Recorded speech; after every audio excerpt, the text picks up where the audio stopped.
Yeah, it's a plane. It's a bird. It's a plane. No. It's Superman! Okay, should we wait for it? Okay, I think it's gone. Let's do it again. Hello, welcome to Amateur Popcast. I'm your host, Attia, and with me here is... Nico, I'm Nico. Do you know what a corporate friendship breakup is? No. Oh my god, okay. God, I don't know. So, there's this thing that went viral on the interwebs that this therapist, she was giving advice on her TikTok on how to break up with a friend. And it got a lot of heat. I'm gonna just read it to you verbatim, what she told people to do, okay? Oh my god. I'm not gonna say anything. I want your like honest opinions because I have opinions about it. What's funny is that I actually asked my therapist years ago how to break up with my friend group, and I did the opposite of what she told me to do because I'm a hothead. Great. The video was called How to Break Up with a Friend. Your friend will be like, hey, I've noticed you have been withdrawn and don't want to hang out recently. What's going on? And this is how you're supposed to respond according to this therapist. I've treasured our season of friendship, but we're moving in different directions in life. I don't have the capacity to invest in our friendship any longer. Your friend? Is there something I did? This feels really sudden. You. I get that this might be hard to understand, but I've been reevaluating many areas of my life recently, including my ability to be a good friend to you. I just want to be honest and upfront so I don't disappoint your expectations. I'm sorry if this feels painful and confusing. I wish you all the love and success. Oh my god. My therapist told me just to slow fade. Which normal people do. Just exactly what normal people do.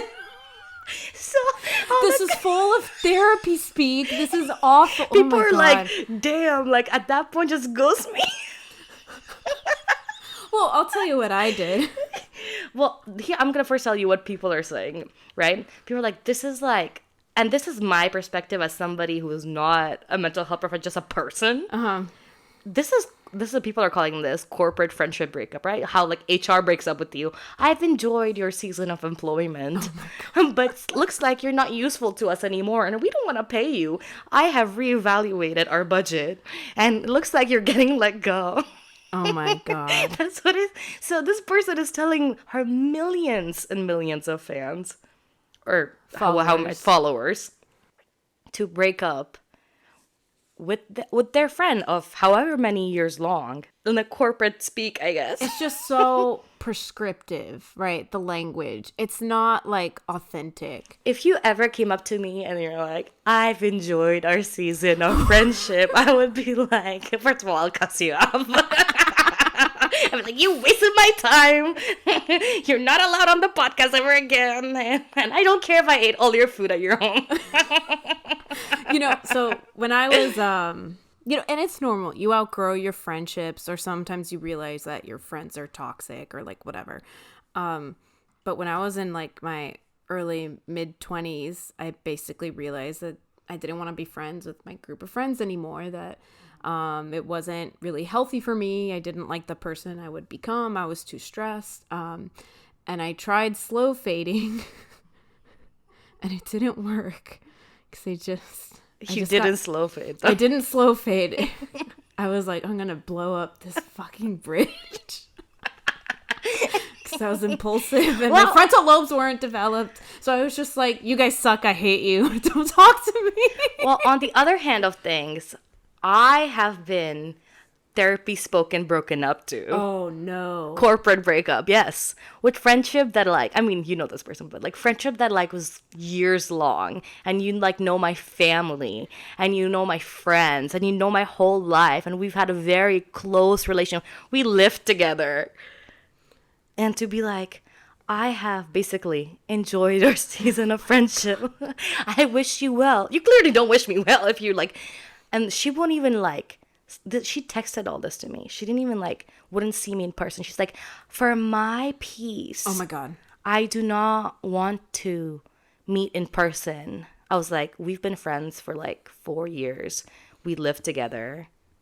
and you can't even give me the breakup that you would give your ex of like 1 month. Oh my God. Yeah, so Who is this? Oh, don't tell me. I'm not gonna tell you who this is. No, not the friend. I know who the friend is. I'm just saying, like, it's like, as the influencer. recipient of it, right? It's very, like, jarring, and it's very, you're dehumanized. Yes.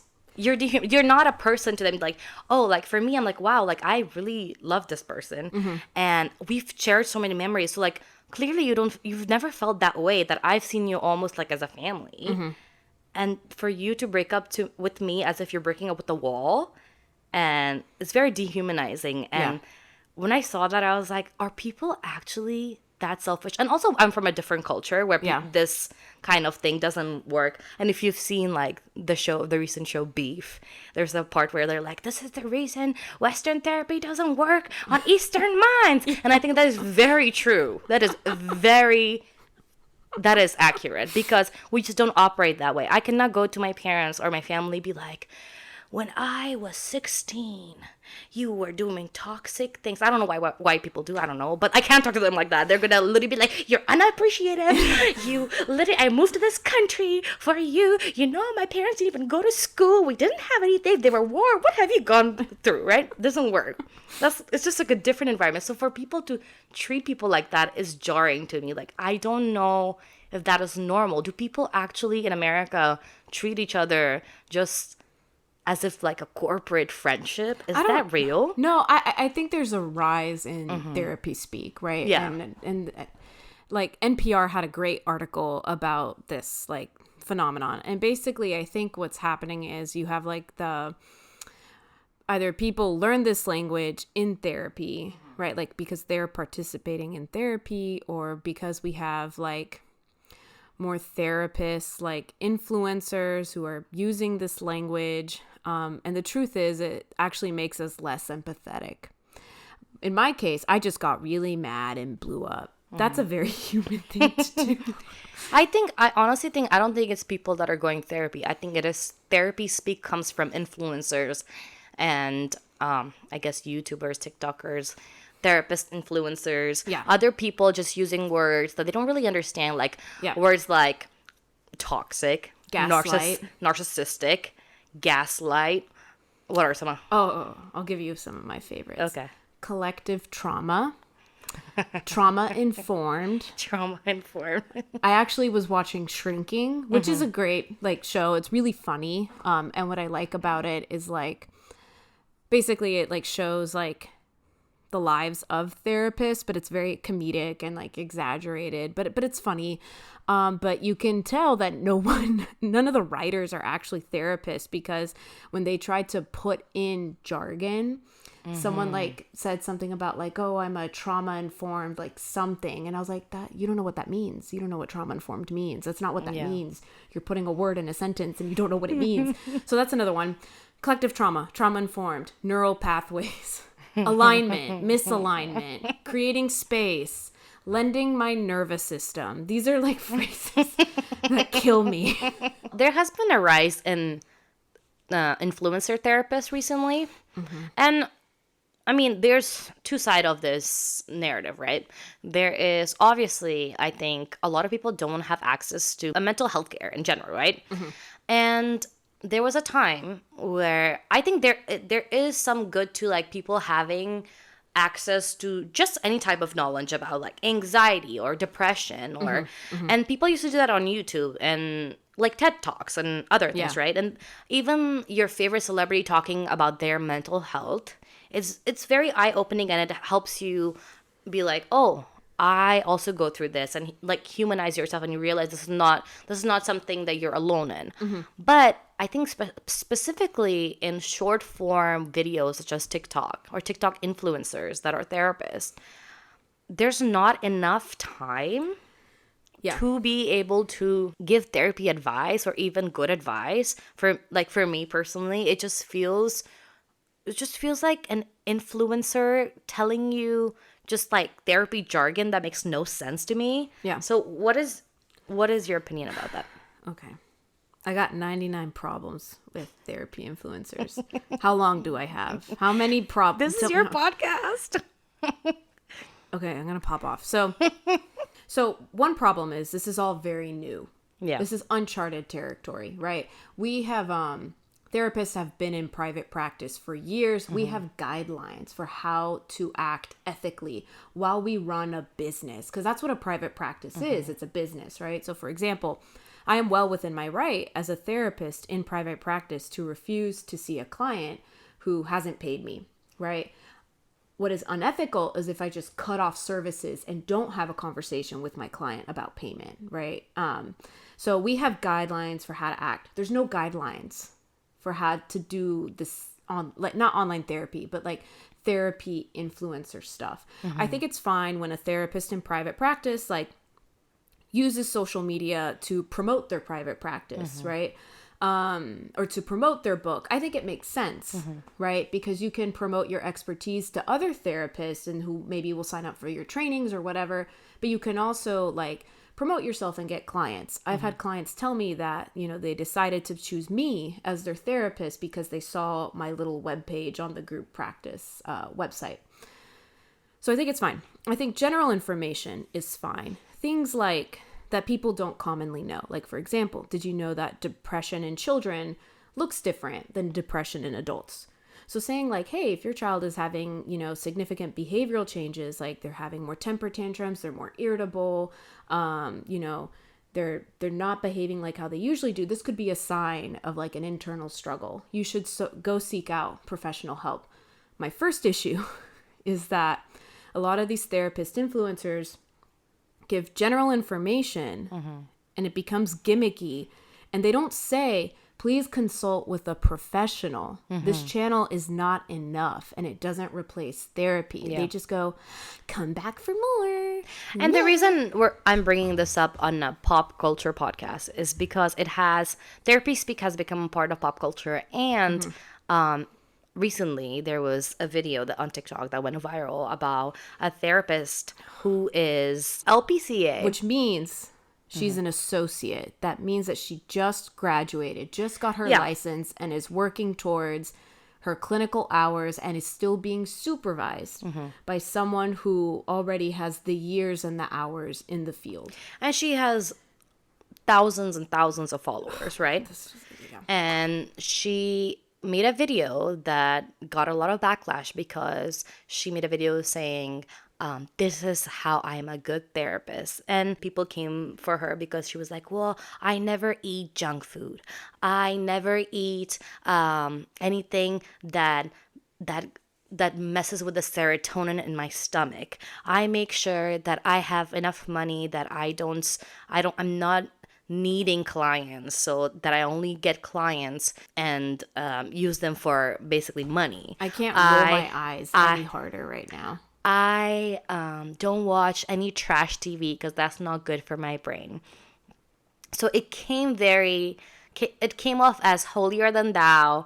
And a lot of people are like, wow, this is the reason I don't seek therapy, because someone like you would judge me. Like you would judge me for eating fast food. And if that's what therapy is, where it's like I have to stop eating fast food and I have to stop watching TV, then like I don't want to do that, because my life is probably already pretty hard. And for me, that bag of Cheetos, I look forward to that, okay? Let me pause. To anyone listening who thinks that therapists are like this, let me just tell you, I love junk food. I'm a raccoon, okay? Like, a client one time saw like sour Skittles wrappers and talkie wrappers like in my trash can. Okay, like, I've been a witness of this before. This is true. My body is not a temple. I watch trash TV. Okay, I'm like, I can't count, so I'm not good with numbers or money. Okay, so like there we go. So just know that we're human and we're messed up. But as well. She has a lot of like followers and views compared to somebody who is licensed for maybe 20 years something, and they have more information, and this person has more influence on people who think, a lot of even minors that are watching her think like she's educated and licensed enough to help them. And the other thing she got in trouble for, and she says that this isn't really therapy, but she went on live and gave people advice and didn't ask people's age or anything, and some of them were what I heard, that some of them were minor. I don't know if this is true or not, but she didn't inquire about their age or anything. Oh my God. And she was giving life advice, but she was like, but it's not therapy because she's just like talking to her followers. But you are a therapy account and you're giving life advice using your therapy tactics, right? Oh my God. And it's on live, so anyone can see it. So Oh my there's God. no confidentiality. Stop. This is making me feel queasy. Like I'm physically feeling ill, like hearing about this. Oh my God. I'm not laughing because I'm laughing at you being queasy. It's just like your expression right now. People can't see it. Her hands are up in the air. She looks like she's crying. This is problem 89 that I have with therapy influencers is that, look, guys, I don't know how to make a reel. I'm in charge of our Instagram and I don't do anything because I don't know what I'm doing. I'm naturally a lurker when I'm on social media. Okay. and so I don't know how to do these things. And I'm like the highest level of licensure you can get within social work practice. The problem is that a lot of the knowledge that comes from a newer therapist is really textbook or like manual. I clung to my manuals when I first started, and now as like a seasoned like therapist who's been practicing like almost 7 years, I'm just like, whatever. Like I'll read part of a manual and then like, mix like different interventions. Like I'm just more confident in it. And so it's so you're actually not getting like seasoned or experienced like perspectives. You're just getting people who are newer to the field and who are feeling empowered, or they're feeling really insecure, and so they're just kind of like or even relying on this language. So come let's off as talk smart. about online diagnosis of celebrities, right? So the one I sent you, this person, I'm pretty sure when I first started seeing their videos, they had just gotten their undergrad degree, and now they have a master's too. So Do they just hand out like master's degree to anyone these days? I'm not in charge of that. I'm sorry, I don't know. But what I'm saying is, I've seen this person on TikTok diagnosing, like hours and like hours of footage of like diagnosing the Kardashians about which one is a narcissist, which one has some kind of syndrome, why does Chloe go back to Tristan because she's this and this, why is there was a video of Kendall Jenner skipping a line, and she's like, oh, she's a narcissist and because she doesn't care about other people. I skip lines all the time. I don't care. Well, according to this person, you're a narcissist. I'm like, what are you gonna say to me? What are you gonna do? And so stuff like that, right? Like, you don't know these people. How ethical is this? And then a lot of the people, that's the other thing. I mean, I know a little bit more because I go to therapy on a regular now, so I know a lot more now.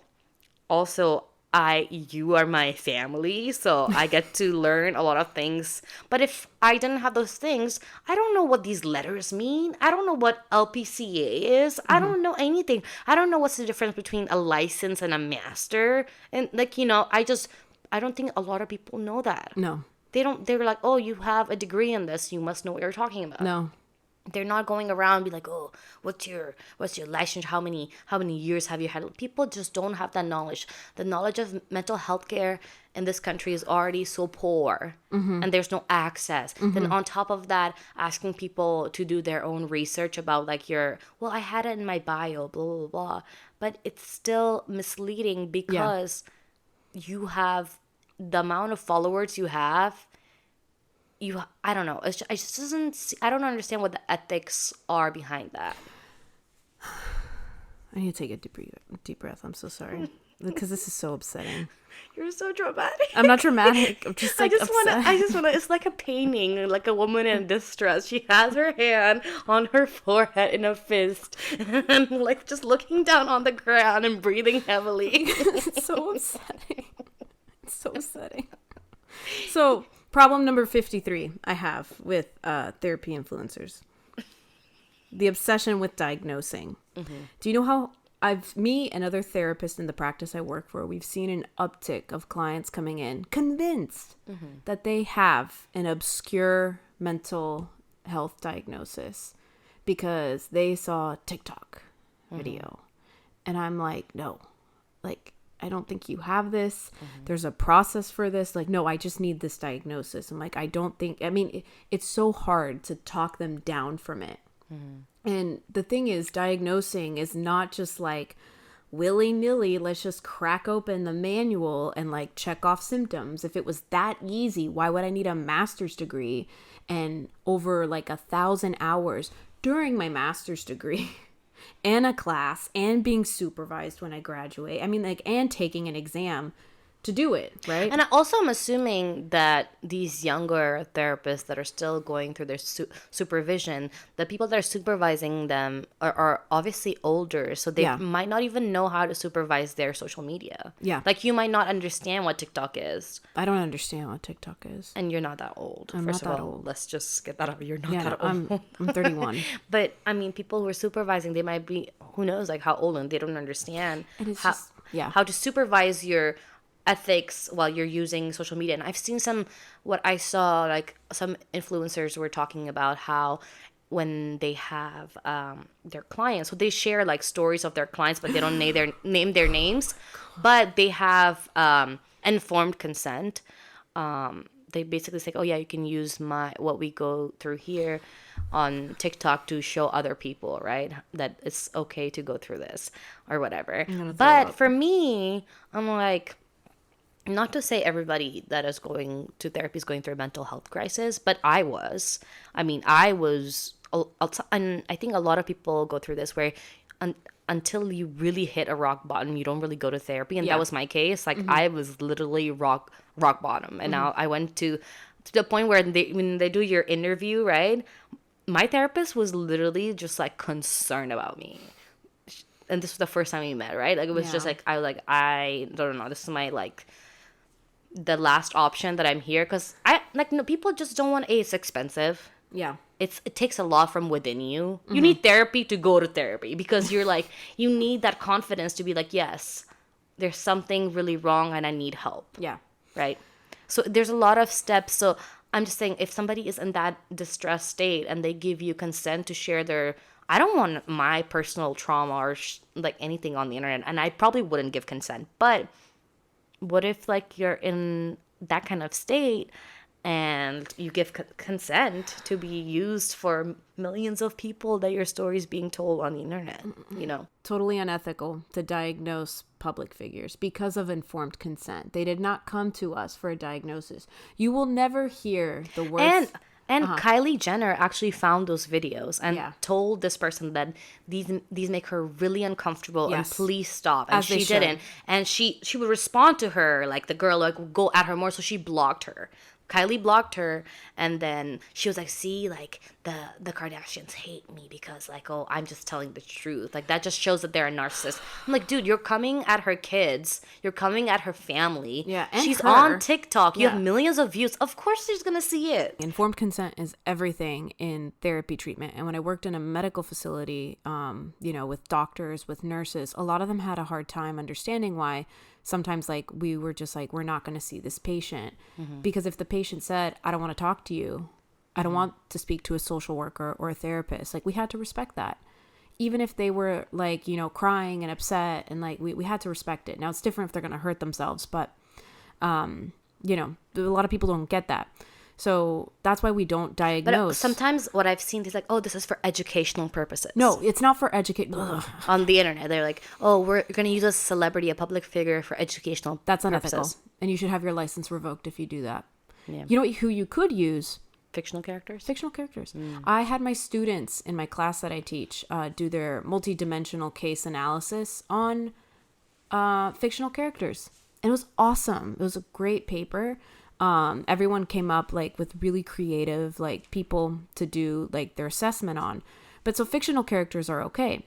And you can do that for educational purposes. Sometimes you're wrong. I saw someone on Reddit be like, let's see if Azula from The Last Airbender meets criteria for antisocial personality disorder. And I'm like, you can't diagnose Azula with that because she's 14. You don't diagnose. Yeah. Anyways, so that's the first. I like how you have a strong opinion about that very too. Strong opinions. Okay, even about fictional characters. I'm like, you're wrong. You're wrong. You could Yeah. so anyways, so fictional characters, that's educational. Public figures, that's unethical. And I think you should have your license revoked if you do that, And because you there's a clearly are not well, like Yeah. if you're doing it. And there's a rise in this, right? Like Yeah. body language experts like read body language. Who are you? And then I have a degree in psychology and I'll tell you why this person does this, right? And it just has an icky vibe to it. Totally icky. Totally icky.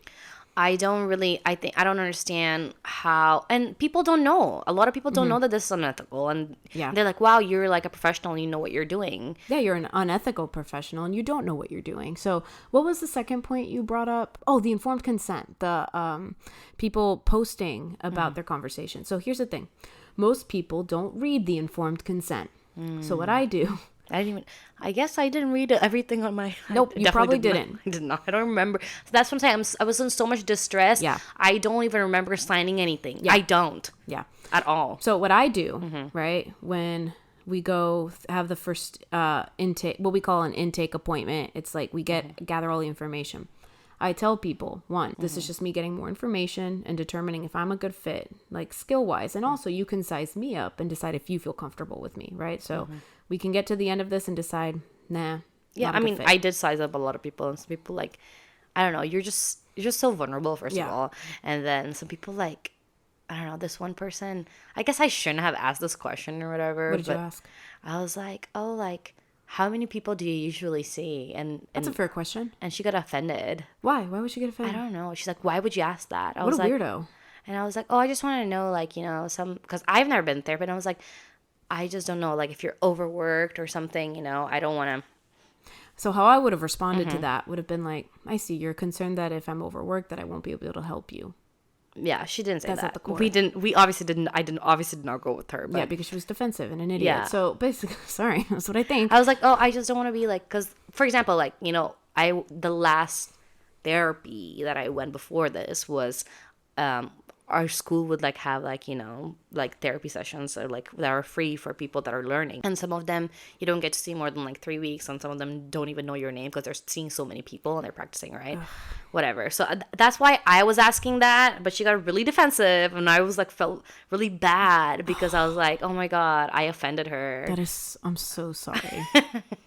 But it's okay. Anyways, so then I review the informed consent, which is everything that's important. Like these are the limits of confidentiality. And I tell this all verbally, right? I'm, make sure that they understand. And the fact that like I know people don't read the informed consent and then they're signing away their basically like their privacy. I think that's a massive like, confidentiality breach to basically not verbally let your client know. Well, like, I'm by not the sure way, if they do this. verbally tell them. I'm sure they do probably. I'd hope I don't so. know. But even then, I still think it's icky. I don't think you should ever, like, we are not allowed. The fact that people are putting people's lives for educational purposes on TikTok was shocking to me. How it's horrible. That can be something they can do. Because then on top of that, like, so you can get reported to the licensing board for talking about clients in a public place. So the fact that these therapy influencers... So how are they getting away with it? I don't know. That's what blows my mind. I was like, I'm gonna report these people, and then I have to find out what state they live in, and then like what's their license, how does the licensing requirement work in that state. I'm like, this is too much work. I'm not gonna do it. And it's just like, it's a lot, but I don't know how they get away with it. So that's the other issue, that you're not safeguarding your client's information, and you're not doing it because you have what I call like a conflict of interest, right? Yeah. So when you're an influencer, you want to generate content that gets you the most followers. And like I guess engagement. the argument there has been, famous therapists in the past that are really well known and educated and respected have used informed consent like that for former clients to use it in their books, right? Yeah. So they're like, oh, this is just a continuation of that with technology today. So I don't know how that's similar because I'll let you talk about it. Like, what do you think about that? When you're writing a book, you're also consulting with lawyers prior to the book getting published, and you're consulting with like lawyers who specialize in HIPAA. As a TikTok therapist, I don't think you are. So you're just flying by the seat of your pants, right? Like you're Yeah. not actually consulting with lawyers. If I were to write a book Yeah. about like experiences or about like an overarching theory, and that's what these like therapists do. They write about like one of my mentors is specialized in skin picking disorders. Sorry, it's a little gross. But you know, she and she has a unique approach to it. And so her book, yeah, she brings up case examples, but I'm pretty sure she worked with a lawyer, made sure that she changed so much information about the case that the client is unidentifiable. And she had an overarching like approach to like, okay, this is why I take this approach with this kind of diagnosis, right? Yeah. What's a TikTok therapist do? What's their overarching theory aside like, I need to get more followers and I'm going to create the That's content. my next question, right? Yeah. One of these influencers, therapist influencers, she had a website, and it's like, I have used my techniques, and she has only been licensed. I think she's still in supervision. That I've used my techniques to gain 4 million or whatever followers, and I have helped this many people, and I've been on this talk show and this talk show and this radio show, and it's because she has a lot of TikTok followers, right? I just feel like the goal is to gain more followers and build yourself up as a bit. I guess that is a business, like you yourself as a brand. But if your goal is to get more followers and get more views, wouldn't you? I don't understand how that makes you an ethical therapist in a sense that aren't you like you're distracted that you're like, oh, there's a good part for like a TikTok video or There's a conflict of interest right there because now I'm like, oh my God, I don't like, I have different priorities. And when that happens and we can't resolve the conflict of interest, I have to terminate services with you because I'm compromised. I don't have your best interest at heart anymore. That's what I'm saying, best interest, right? Like, are Yeah. you really? I mean, I'm not one to say because I'm not in the room or I'm not like a therapist, but is it really? I feel like as a client, I would feel like I don't know if this TikTok therapist influencer has my best interest or her Exactly. best interest. That Exactly. what I'm telling her makes her a quote unquote better therapist so she can share it online and gain more followers, or does she actually care about this work here in this room Exactly. and she won't tell anyone? Exactly. You know? If you are just gonna try to go viral and influence people, you're gonna do what's sexy. And what's sexy isn't always what's right. Yeah. Like that person that's diagnosing the Kardashians. You might compromise your ethics to get more views, right? Maybe there's a part in session, a conversation that's like very salacious, and you're like, oh, I'm going to make a TikTok video out of this. Are you doing it because it's educational or because it's salacious and you know it's going to get you views, right? So I think there's an inherent conflict of interest. Oof, that's kind of scary. I know. From a client perspective, right? Yeah. Like, and yeah, I mean, the whole mental health awareness thing is there's a flip side to it, right? There's not access to mental health easily around the world. Like, it doesn't matter where you live, and people really yearn for, like, I need help. And I think in the past there has been, even like I said, even celebrities talking about their mental health. Like when I was younger, it helped me be like, oh, like, you know, this person goes through this, or Selena Gomez is bipolar, you know, and that normalized that. And like, It's hey, destigmatizing. someone as like beautiful and successful and amazing as Selena Gomez, has bipolar disorder, and she's like talked about it. And so I think it helps people not feel alone, and there is a good side of sharing mental health on the internet, and even having like watching TED Talks of somebody is professional, or reading their books and whatever, right? And then not just the idea of going to like therapy and paying for it if you can't afford it. There's resources now, and that is really helpful. And you can see like there are certain mental health problems that have been destigmatized. People talk about their depression all the time or their anxiety, right? Yeah. And that is because people were like talking about it on the internet. But now I think therapy speak has gone too far, in my opinion. Whereas like people who don't even know what they're talking about, they're calling people toxic, or they're calling people narcissistic, and a lot of them, it comes from a self-serving agenda. self-righteous. Yeah, self-righteous, right? Because you're like, oh, I don't know. In a way, it's not is unkind, and which is so funny because it's supposed to be like the kind way to do things, but it's like unkind because you're like, oh, they don't meet my beliefs of what I think you should be acting like, so I'm gonna quote unquote diagnose you with something that you're toxic or narcissistic. Maybe you guys have cultural differences. Maybe you have, like, there's so many other things, right? There's like, maybe you grew up in a white neighborhood and they're talking to each other was a lot different than somebody who's migrated from somewhere, and they talk completely different, and you think they're toxic because they're still live with their parents, or they're like, what's it called? Codependent, right? Yeah. Oh, that's another one. That's another word, right? Like people's favorite. They're codependent. You know my family. My family is huge, Yeah. right? And that's just how we cater towards each other. And it doesn't mean we're codependent. It's just a sign of respect and community. And I think America has individuality that we don't have the same way. But they don't understand that it's not codependence. It's just how things are. It's community. It's cultural. Yeah. It's not like I'm going to be like, I don't know. It's just like weird, right? Like when you don't have the knowledge of that and you use these terms. And even when you're in therapy and you learn these terms, you have to understand that when you're in therapy, the whole point of your therapist does not share anything of themselves with you, right? They can. But you're not bringing your own problems, right? Oh, no. That's what I'm saying. Like, you're not bringing yourself as a full person. You're not bringing yourself like, oh, I've also had a bad day. And then people like that go for therapy maybe once or twice, they're like, well, my therapist listens to me and tells me like blah blah blah, like, and then they have that same expectations out of you, because they're like, kind of feel like they go in therapy, they just talk about themselves, and the therapist is not coming like, oh yeah, my husband and I had a fight today, oh yeah, this and that. But then like if somebody else in their life does that, they're like, oh my god, like I just think our season of friendship is too much for me right now, you know. So for our outro, you're gonna tell us how to break out. No, you're not. I can. Okay, you want to? I can. Go ahead. Okay. 1, slow fade. Yeah. Don't be as I responsive. like ghosting though. Ghosting is cruel.